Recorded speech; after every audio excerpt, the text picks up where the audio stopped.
Welcome to the Gothic Unicorn. Today I'm bringing you one of my trash to treasure videos and a subject that I didn't intend to revisit, but that I think there's reason to. Back when I started making my trash to miniature treasure videos, it was because that's what I use. I use things that are around me that don't actually cost a lot to make my minis. As is the case with no doubt a lot of you, I don't have a lot of spare money to spend on stuff like this. And I'd rather spend my money on things that I really can't do. And make the little things myself where I can. Now, if you've watched many of my videos, you know that I love food packaging board and I can make most things out of it. But not everything. And something that I'd used a few times before I made the original video was blister packaging. Now, these are the packaging that you quite often get medication in. And if you take medication regularly, or you just have a big household, you can find that you get quite a bit of this in your trash. And it's really difficult to recycle because it comes, this is one that I haven't done anything with, I haven't cleaned up, I haven't done anything, with foil on. And the foil and the plastic together make it difficult to recycle. Apparently, I don't know, that is just what I've come to understand. So it goes in the bin, it goes to landfill, it gets burned wherever your trash goes. But these pieces can be useful, and I made a video over a year ago now which has kept getting really good views. People keep watching it and it's obviously struck a chord with people. Now, as I say, I made it because it was a material that I was using, and I thought, well, everybody else could have the opportunity. This one is from antacid medication. That's a simple one. These were allergy medication, generic painkillers. You know, you don't have to be on prescription medication to have access to these.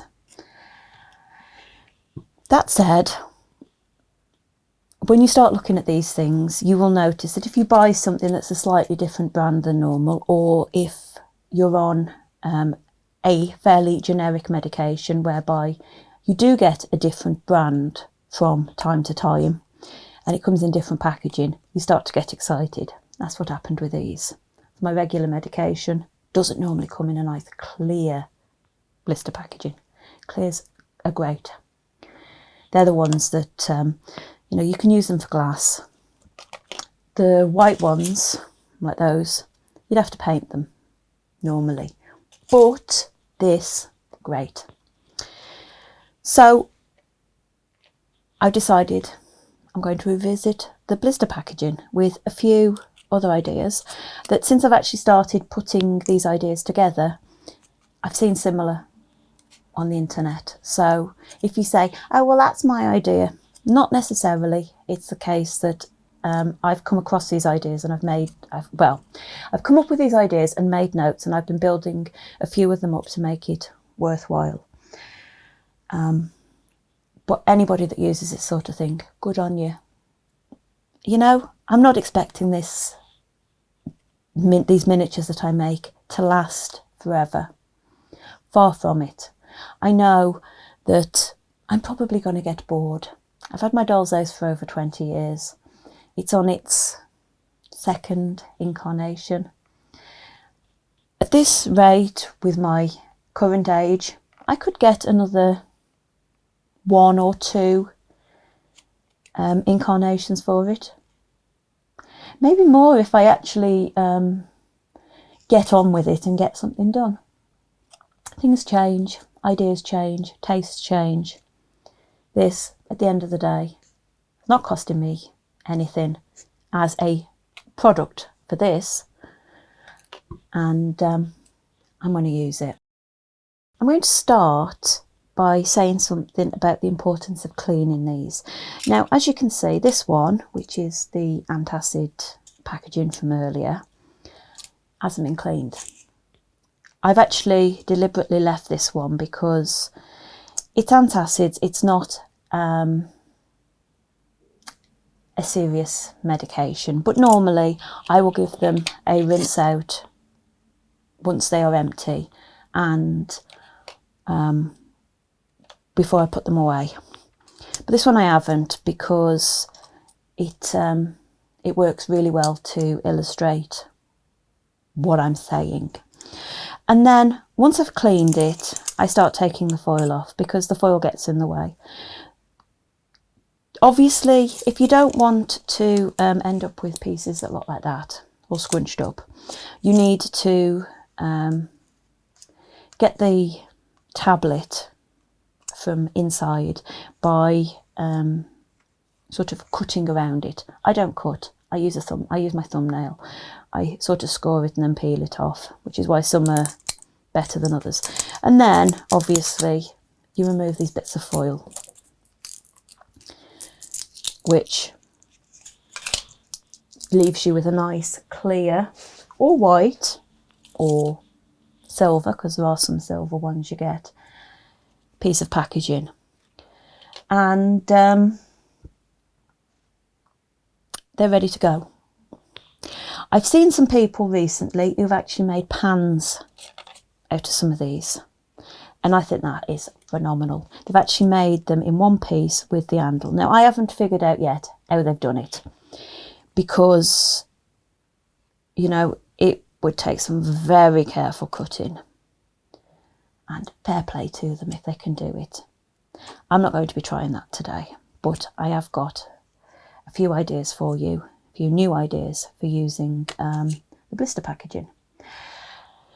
Now, the other thing I will say is you can get these. Now, this is an inlay that came out of a set of false nails that were meant for children, which is why they're so small.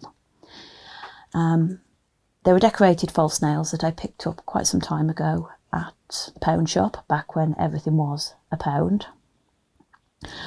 And I've kept hold of it because I haven't used it yet. But obviously I've there got some nice different sized rectangles. Now, I understand it that you can get it in some fake nails, like adult size, so they'd be a bit bigger. It's worth looking out for if you're uncomfortable with the idea of using packaging off medication. I think as long as you're sensible and you clean everything up properly, you're all right with this. Just wash your hands after doing it. Same as with everything. If you're using glue or whatever, you wash your hands anyway. You know, wipe your work surface down, and obviously keep the stuff out of reach of children and animals that might lick it or what have you. Yeah, you don't want children licking your craft materials. Ends up in a right mess. For my first make today, I'm going to be using one of the large clear pieces. Now, this is from a throat lozenge, and what I want to do is I want to turn it into a decorative piece, and I'm going to use it in effect as a glass dome. I know it's not very deep. You can get deeper ones, not in blister packaging, but if you look at some of the packaging for sometimes bakery items where they have separate sections for things, you know, muffins and things like that, you will find bits in between them that are strange shapes. I don't know why they do it. Some of them look like pots, and sometimes you can get domed pieces that could be used for a similar purpose. It's a case of looking at all your packaging in another way, but I think most of us miniaturists are already doing that.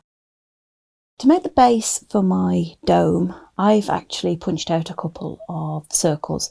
Now, the circle isn't the right size for the for the bit of blister packaging. This is a 1-inch circle, and you could just use a plain piece because you're going to trim it anyway. But I just punched a circle to see if I'd got one that came anywhere near. I hadn't, but I was going to use it anyway. So I've drawn around the blister packaging on there to give me a rough idea of where my decorative piece is going to go. I'm going to paint this probably in my trusty black, and then I'll paint the underneath in black as well. I will finish the edge off once it's been trimmed because it's going to be cut off anyway. But my pencil line is just to give me a rough idea of where I need my paint, decoration, etc. to go, so that I can still get that over the top. To go underneath the dome, I've made some mushrooms. Now, I've made these out of Das air dry clay, and they're not my best mushrooms.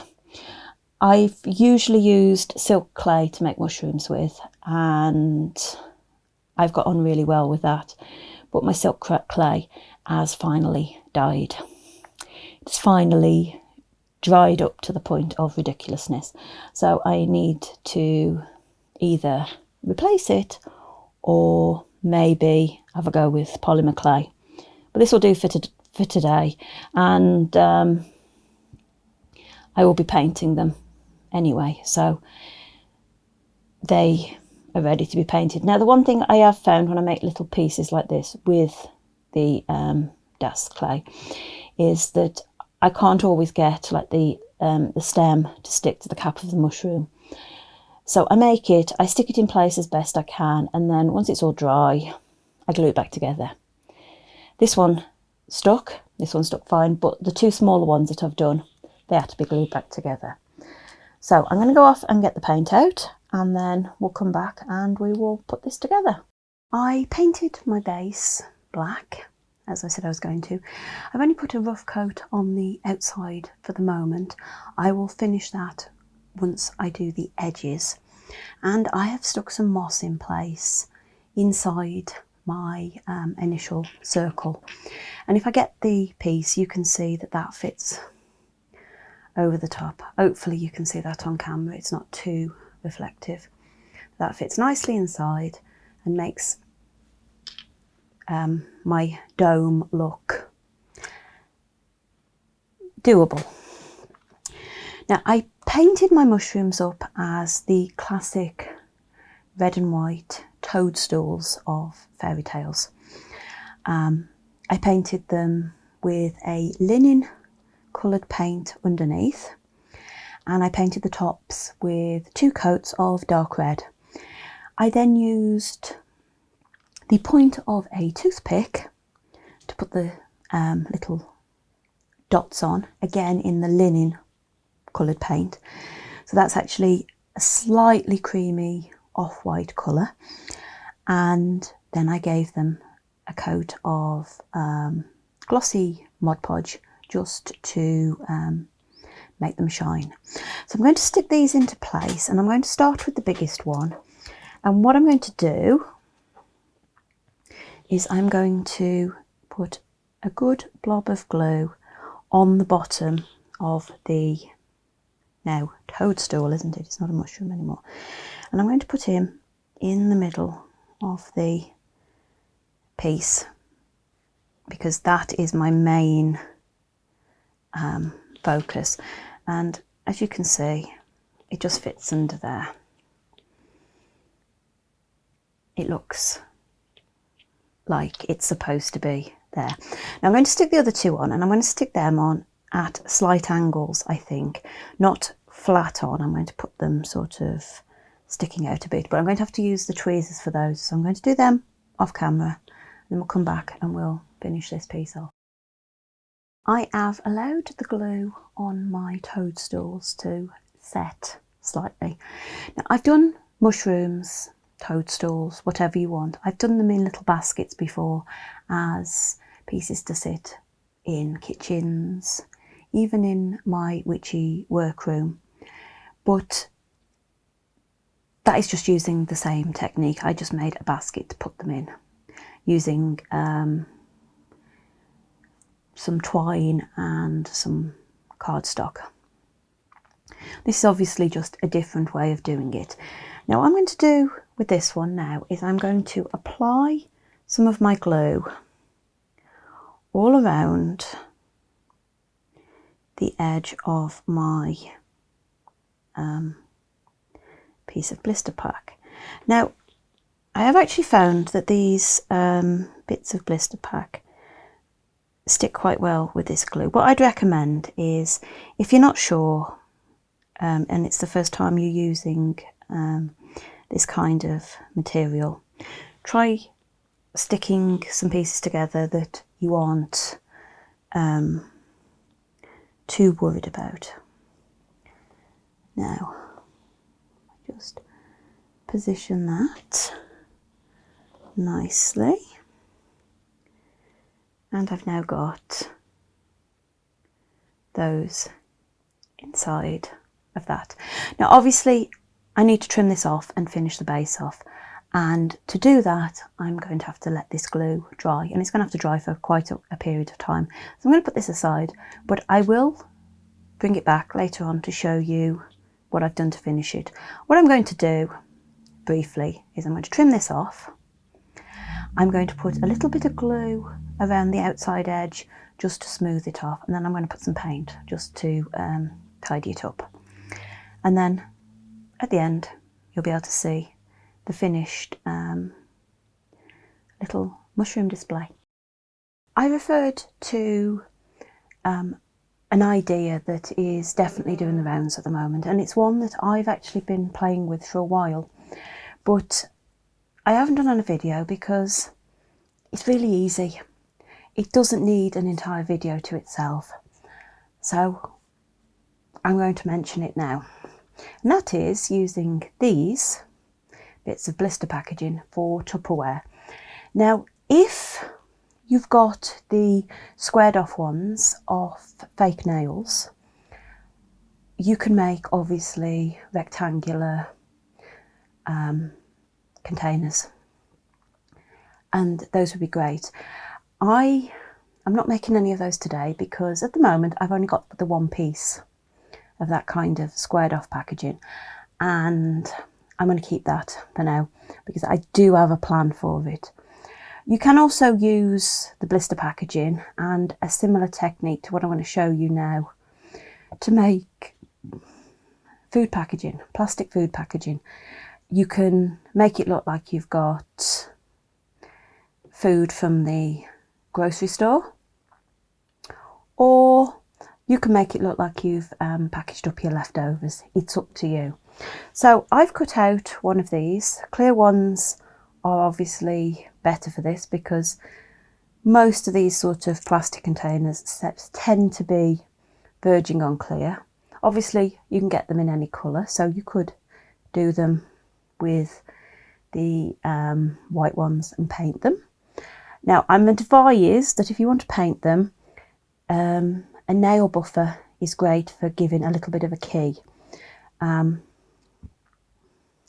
Again, I can't find one, and I haven't been anywhere to buy one at the moment, but I'm certain that's really good because I have on harder plastic used a bit of sandpaper before now, and it's the same kind of idea, it's just a lot finer, so you're not going to get all the scratches that you might get if you use something rougher.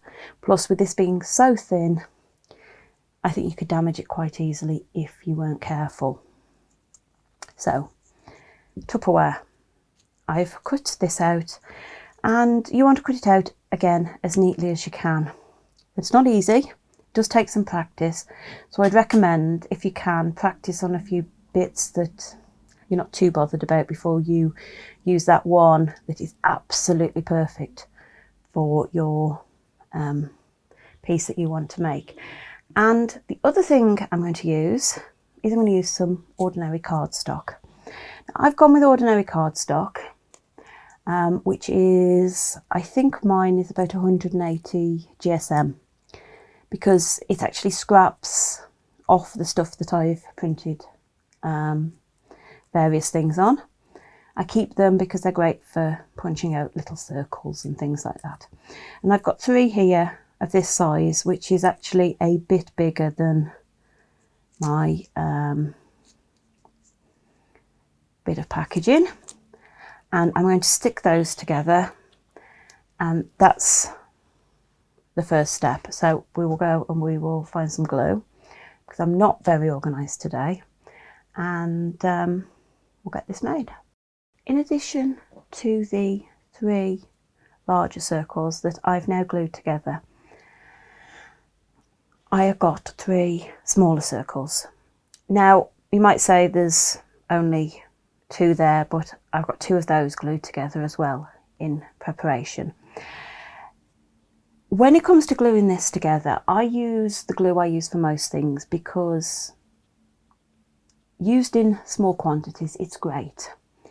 It doesn't warp, at least not the cardstock. If you put too much on paper, thin paper, it would warp it, because it has got a liquid consistency. But it works for what I want it to do. Some people will use the same glue for everything, others use different glue for different things. It's up to you. But you could even use, to be fair, like a glue stick for doing this. It would work. Now the smaller ones, I'm going to glue the 2 together in the middle on one side. Let me just pop that out, turn it over, and on this side we are going to glue the individual one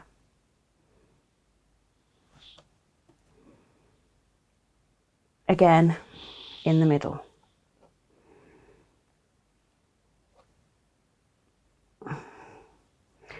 Now this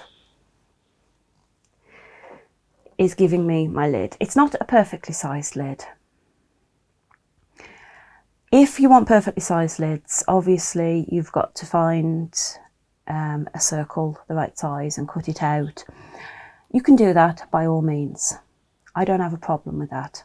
But what I'm doing is I'm coming up with a fairly simple technique. Now I do happen to have some storage boxes where the lids are slightly bigger than the boxes, and there is a bit of a lip around them. And the lid sort of fits in on the inside and clips in, and then you've got a bit around the outside.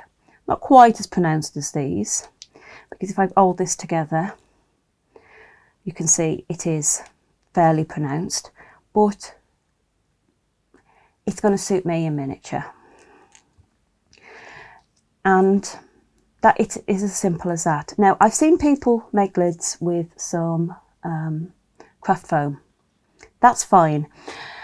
Personally, I think the craft foam is probably a little on the thick side for 1/12 scale. For 1/6 scale, great, I can see that. But for this scale, I'm happier with something thinner. Now, obviously, this isn't going to work if you want lids that you can remove. But I'm not really looking at this as being a playable piece. So I'm going to glue the lids into place. This is the same thing that I would do if I was using the bits off the fake nails. And I am trying to come up with uses for false nails so I can justify buying some for the packaging. What I could do with doing is finding somebody that likes wearing those whole false nails to save me the packaging. I used to wear them, but not for a long time. Anyway, this one I filled and then I've glued in place. What I've actually used here is I've used a little bit of some coloured moss, just so that it looks like there's something inside, and then put glue around the outside of the blister packaging and stuck it onto the lid.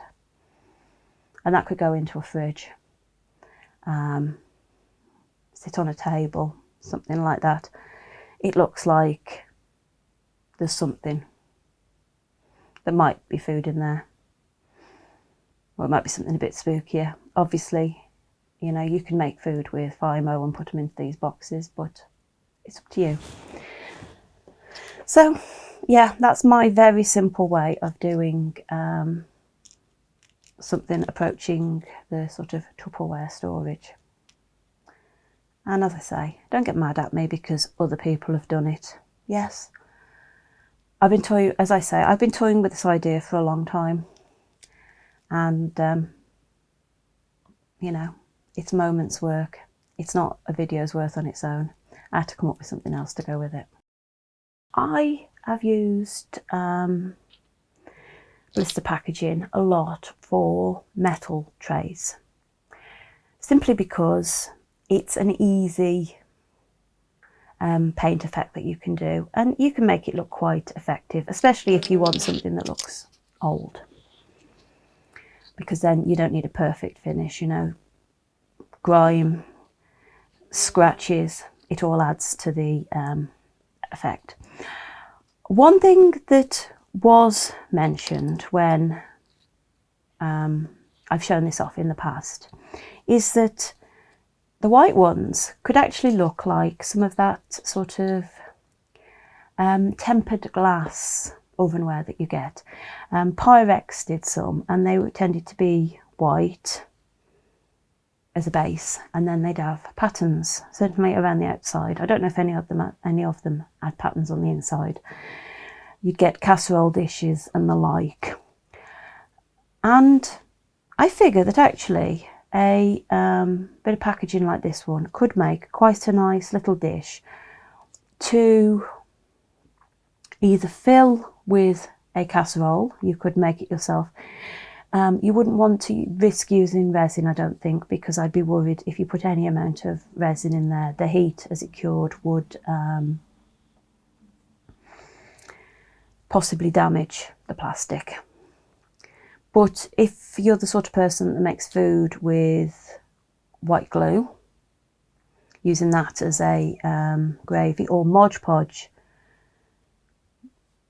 as a gravy sauce substitute, it would work.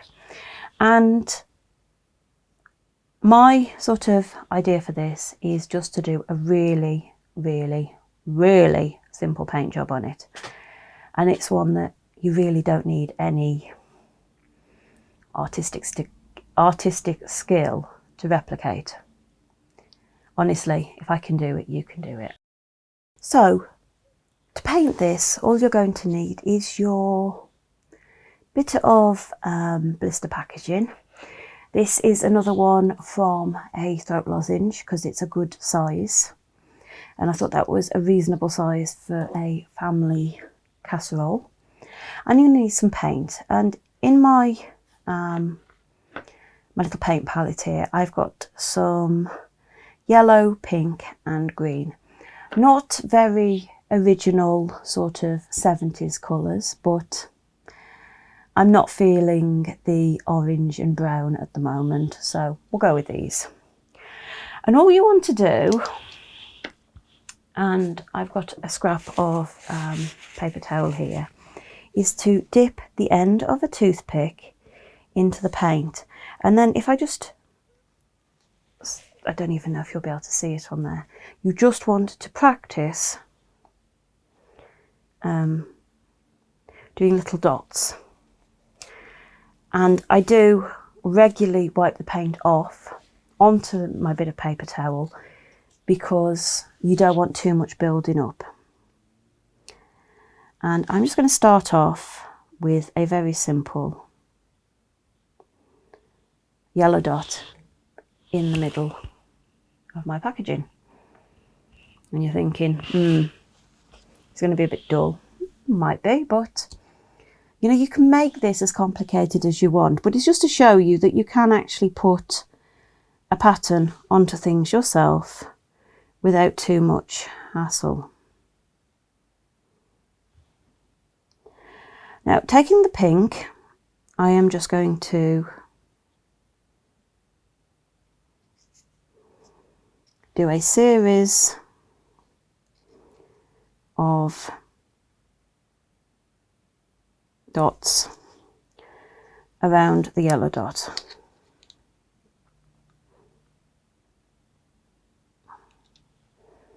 I don't get too much paint on there. Because you sort of want this to build up almost three-dimensionally, you do need to add paint each dot,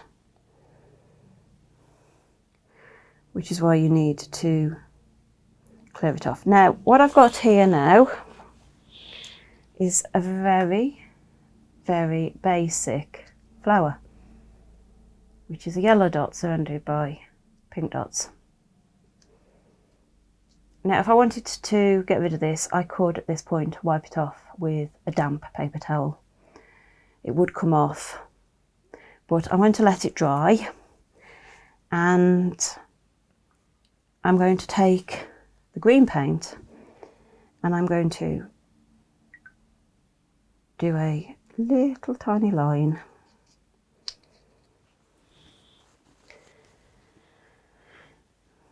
each side of my little flower.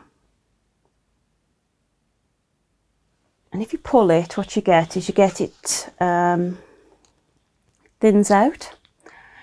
So you get the most basic of floral designs. Now, obviously, you could put designs on here using nail art transfers.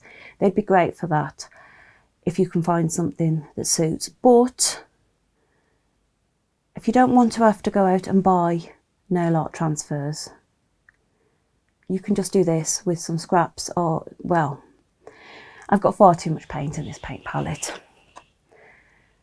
Unless I can think of something else that I need to paint in these colours, which are quite Easterish, it'll be a waste. But it is simple as that. And you can make a matching set of kitchenware. Now, if you wanted, you could do a repeating pattern, and I could now go around the entire casserole dish repeating that, or you could just leave it with one. I've seen both in real life, and I think for me, I'm just going to leave it like this. And so here we have today's completed projects from Blister packaging. My really simple casserole dish with its even simpler paint effect. My faux Tupperware, which, whilst it doesn't work as a take-off put on, a pile of those in your fridge could look quite effective. And my favourite, which is my little mushroom display under a dome. If you've enjoyed this video, please like, comment and subscribe. It all helps my channel.